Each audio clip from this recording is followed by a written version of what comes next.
federal government funds virus hunting activities in the field where researchers come into contact with bats harboring unknown viruses. Do these research activities pose a risk of human spillover? And I wanted to ask Dr. Parker that question. Well, I would say certainly of the people who are not collecting the viruses are wearing proper PPE and adhering to all the safety requirements. So that's a must that they need to do that. And there's too many examples that we've seen that maybe that's not happening, particularly I would say in low-middle income countries. That was Dr. Gerald Parker of the NIH being grilled before the House Oversight Committee Wednesday on the origins of the pandemic. The questioning comes following a Government Accountability Office report that revealed the risks associated with research efforts on the field aiming to find the origin on the pandemic. In question is whether scientists tasked with the controversial work end up causing harm, such as human spillover. The report also found that the Herculean task of getting to the bottom of where COVID-19 came from comes with reputational harm. An excerpt of the report reads, quote, "Some researchers told us that they faced criticism because of their involvement in investigating the origin of the pandemic, particularly when their conclusions were considered controversial. These researchers said they and others may be reluctant to participate in further investigations because of personal and professional risks," which is very concerning and very damning, and it's something we've worried about, that the scientific establishment has so much at stake, clearly likes doing the kind of research that many people think is very risky and could have brought about this entire pandemic, that was funded by the U.S. government, that was conducted in substandard, not safe enough labs in foreign countries. And of course, those people are going to disdain, try to gatekeep, try to girl boss, gaslight, do whatever to stop the investigation. What do girl bosses have to do with this? I was just doing the whole saying.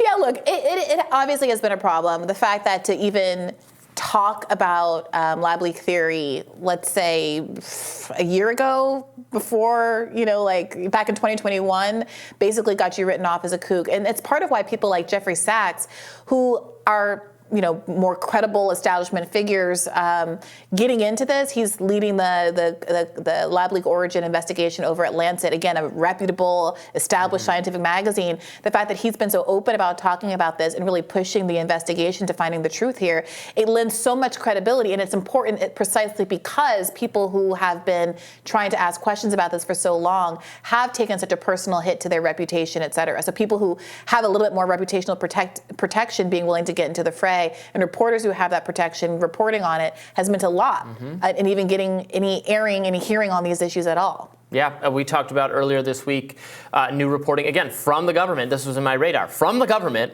confirmed by the New York Times, that there was not additional review for the grants that EcoHealth Alliance was getting from the federal government that was making full research. They should have been subjected to additional high-risk scrutiny, that they weren't, that there was failure on both the government side, because they should have done that, and then with what EcoHealth was doing. There was earlier reporting from the Intercept when they released all of those documents, emails of EcoHealth Alliance, that they were not following the pandemic mitigation, the mask wearing. They did not follow that when dealing with the bats, the infected bats. Yeah, it's pretty amazing now that we're all, you're looked at, not so much now, but although there are corners of the internet who feel that way about people not wearing masks. But these people, when dealing with the actual infected bats, we're not practicing proper safety protocols. Yeah, apparently there are these tiers of safety in these labs, tiers of protection based on the kinds of materials, viruses, et cetera, that they're working with and how communicable they are. And one of the things that came out of some of this reporting is that even at first glance, without having particular expertise or doing a deep dive into what was going on in some of these places, that there just was a mismatch between the kind of facilities that were being used and the level of protection available in those facilities and the kinds of work that they were doing. That should have been a red flag for folks. So yeah, I mean, look, again, part of me is skeptical that we'll ever really find out what happened here, just because the liability implications are just too enormous, but it seems clear that going forward there needs to be some kind of accountability, and people need to cross their T's and dot their I's, because this is not the last time. Look, there's going to be research that is risky in some way that is probably socially beneficial. And I don't want there to be a swing in the other direction where we're not trying to solve cancer, we're not trying to do some kind of research or do any kind of disease preparedness or prevention because people are too scared of some kind of leak.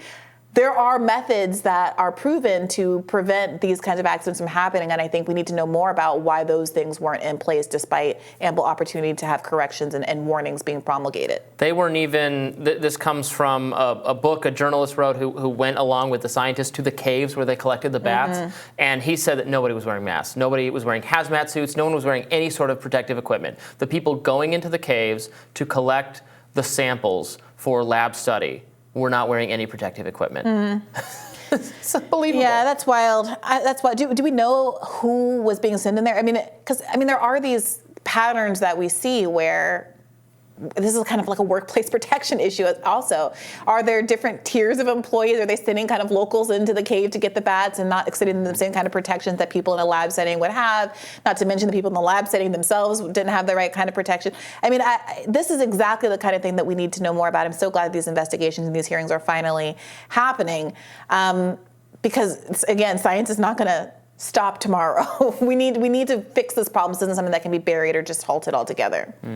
More Rising right after this. Stay with us.